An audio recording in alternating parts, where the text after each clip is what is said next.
Hello, this is International Trade Section C lecture. Our prioritized center is Economic Center 49, and objectively, we're going to evaluate the benefits or consequences of foreign exchange and also trade deficits.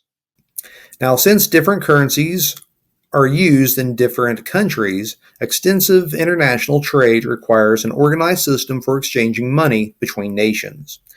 Now, when a business in one country imports items, it actually makes payments in the exporting nation's currency. So, if we're importing something from Japan, we're at some point going to have to use Japanese currency to pay for that product. Now, foreign exchange markets actually transfer one nation's currency into that of another nation's currency based on an exchange rate. Now, an exchange rate is the price of one nation's currency in terms of another nation's currency. So, for instance, this represents the exchange rate for $1 if you wanted to translate that into a euro. So, for $1, you get 0.86 of a euro. Exchange rates can be set in a free market. They can be established through controls imposed by national governments, or they can be allowed to fluctuate within price ranges before triggering government action that's designed to stabilize the exchange rates between currencies. A change in exchange rates can have significant effects on the flow of trade between nations and on a nation's domestic economy. When the exchange rate between currencies change, it changes the relative prices of goods and services traded by the two countries. So exchange rates resulting in $1 equaling more foreign currency, as we see in this example between the US and the Mexican peso.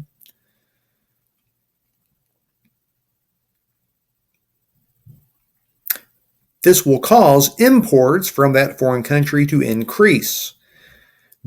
Because, hey, we can get more stuff for the same amount of American dollars, so therefore you might want to go on more Mexican vacations.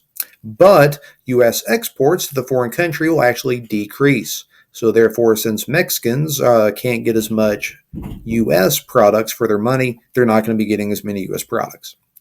Now, the change in exchange rates results in stimulated employment in the foreign country and reduced employment in the U.S. But the increased supply of foreign goods will help hold down those inflationary pressures. Now, changing exchange rates commonly mean one nation will gain while the other nation loses. So if the American dollar equaled 100 Japanese yen, then a Sony PlayStation 4 that cost 40,000 yen would actually cost $400 American. So how you calculate that? Well, 40,000 divided by 100, which is how many yen you can get for $1. So when you do that, you get $400.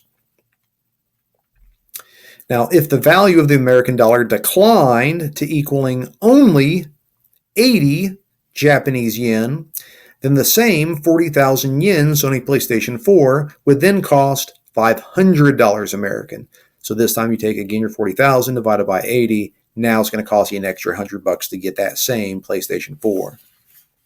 When the American dollar equaled more Japanese yen, an American would actually gain more than when it equaled less Japanese yen. Another important consideration of international trade that is related to exchange rates is the concept of trade deficits, which is when a country imports more from a country than it exports to the same country. Now, persistent trade deficits can have very negative effects on a domestic economy. For instance, it results in domestic job losses due to consumers preferring to purchase from foreign competitors. It can also devalue domestic currency, which makes imports more expensive, and it can negatively impact economic growth. Although most economists suggest that trade deficits are not entirely negative, and many believe that trade deficits are an indicator of actually a strong domestic economy. For instance, residents from a trade deficit country are often wealthy enough to buy more foreign products than those from trade surplus countries.